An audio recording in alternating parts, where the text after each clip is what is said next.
Another morning, getting off ship, this time in Sète, France, where I'm hoping to try some good oysters because this is an area known for their oysters and mussels and a lot of seafood. It's called the Little Venice of France.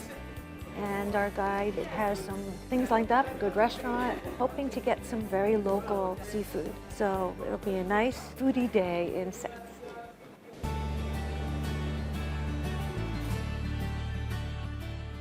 Have you heard of Sète?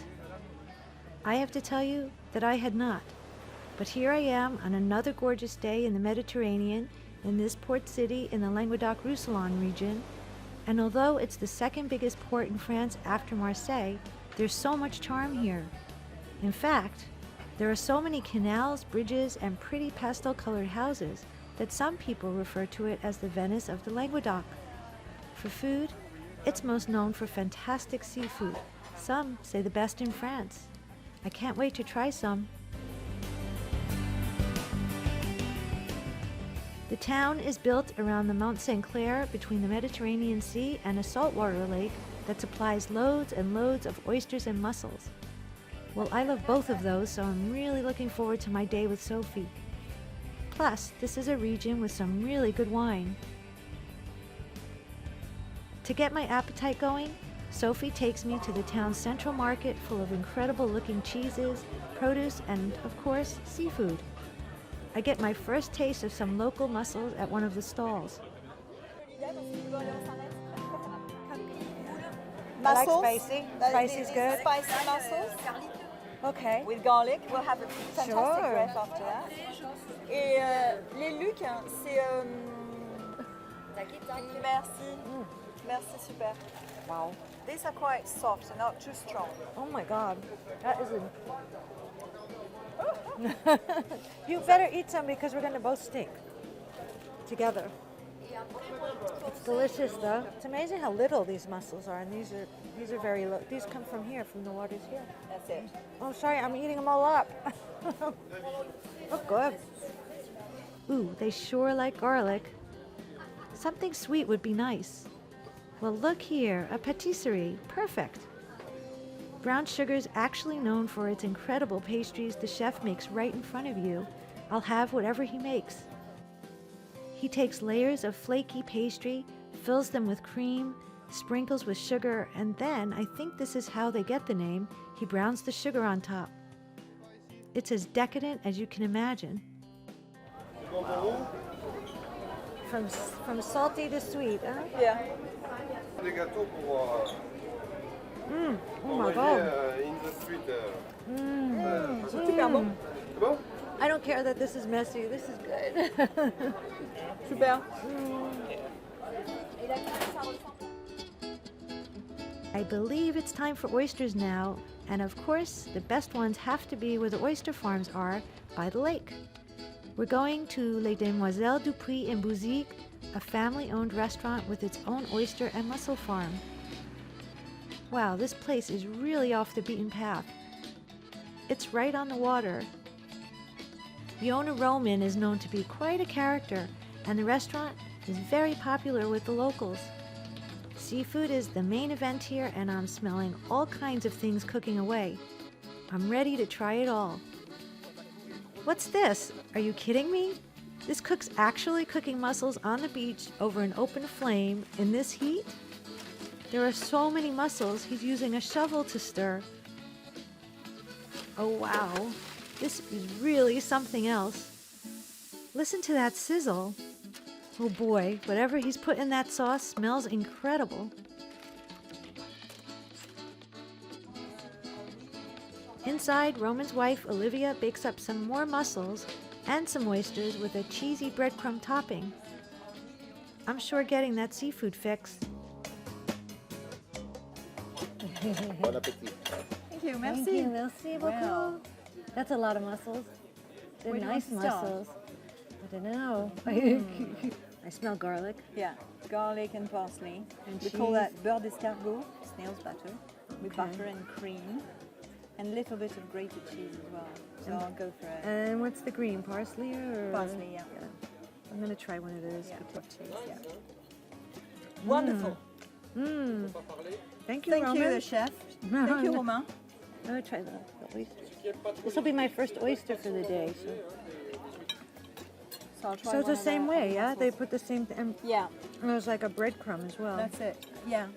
I wonder how hot they are. Did you see them cooking on They're that right fire? from the So this the is fire. this is very special for this place, and it's called 𝗪𝗀𝗀𝗪𝗀𝗀𝗀. yeah. It's speciality Oh. really. They put mussels right onto a fire with a special sauce, Also garlic. garlic and clove, and Not that good. different taste actually between this one and that because you have Good the olive fire, oil, too. yeah, sort of toasted. Yes. So it's not, like you would have this all year round. They make this dish. Do you think, No. or is it's only this time You of do year? have in places where they actually have mussels, like in Normandy, Sète, but that's a different recipe.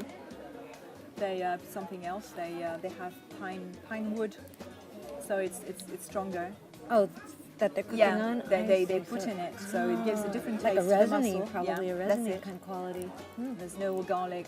This is more inspired with a Provence, style. That's why he said we're not far from Provence anyway, so Right. that's So that fine. makes sense. Yeah, that's fabulous.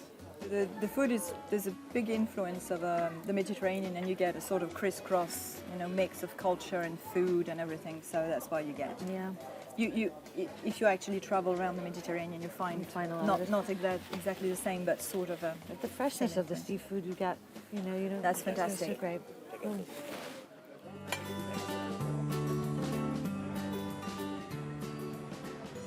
Good thing I really love oysters, since now we're heading out on a touring boat to see the oyster beds. I guess to find out about how the oysters actually are farmed. What a sight! There's hundreds, if not thousands, of these wooden and metal structures with rows and rows of strings dangling from racks into the water. These are the oyster beds. Oysters come from nursery. These are the baby oysters. There is a baby oyster. They are very, Oh, very small. Okay. Inside, in the bag, there is 2,000 oysters. 2,000. Oh Yes. my god! Yeah. Oh, little babies. And And you we put them can in the see- net like that. Oh, well. Once they're big enough, they're cemented onto these ropes and left in the water to grow for about a year. They have to constantly be checked to make sure no other fish are eating them, which seems to happen a lot. This is 6 months and there'll be another 6 It's 12 months, Yeah. approximately. Seeing all these oysters, I'm getting hungry again. Time to stop talking and get eating. So the first water had already been removed. He did So that's why you don't need to do that. And then you need to Oh, I see. and stick it from the mussel. That's just right by there. Oh, I see, does it. And then add lemon. I like it without lemon. You just You do? Yeah, Okay. it's the real thing. You eat it off the.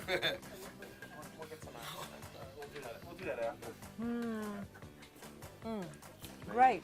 Wow. Je vais faire.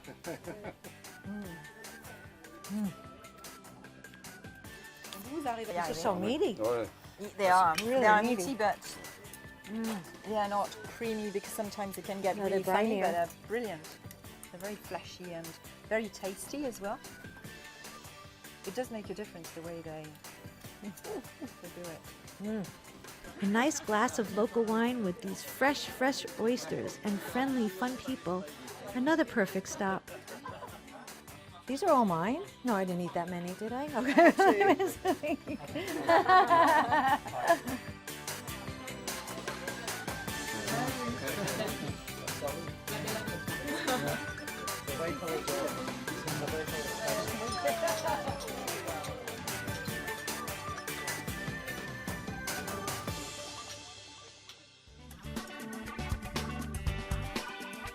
What's left to do in my last hour in the Languedoc region? Visit a winery, of course. We're heading to the area of Metz and the beautiful Château de Thau winery. The grounds of this estate are magnificent. Look at this place. I'm getting a nice tour with Mr. de Clock, hearing about his Dutch family making wine in Bordeaux in the 1600s and at this estate since the 1800s. I'm happy that we're tasting outside in this stunning garden.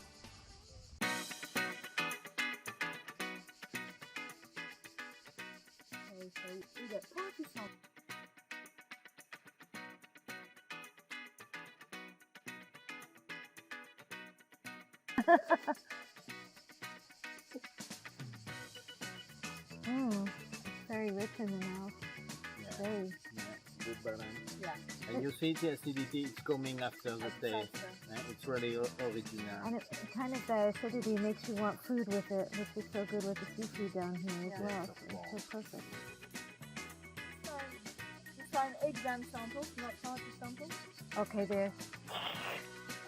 Unless you give us time to drink it. We have two different methods of making rosés, you know that.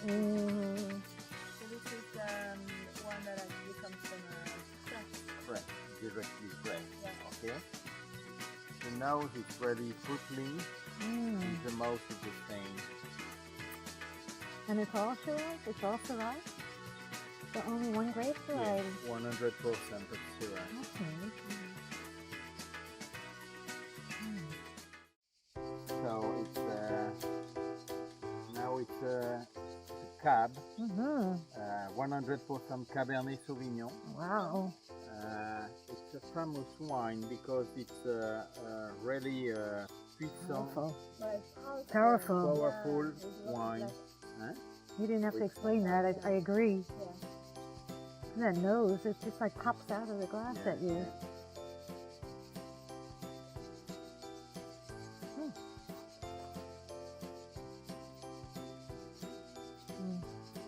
It's big. Really brown.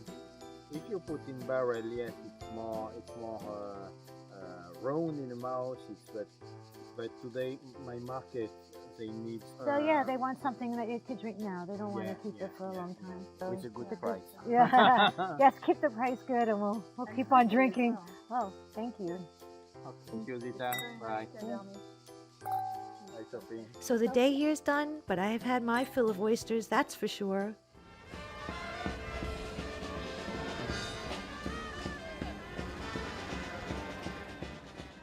What's going on here? Turns out it's the annual jousting competition, an old Languedoc tradition dating back to the 1600s. There are 2 longboats, each with 10 men, and as they row towards each other, one more man standing on the raised bow of the boat holds a padded shield and lance and tries to knock the other one into the water. Yes, another crazy game. Yeah, it was nice to have you. Thank you. See you again, yeah? Yeah, next time. Sophie really knew how to give me a really good taste of this town, and I got the full-on flavor from the market, to the restaurant, to the winery, and it's something I will always remember.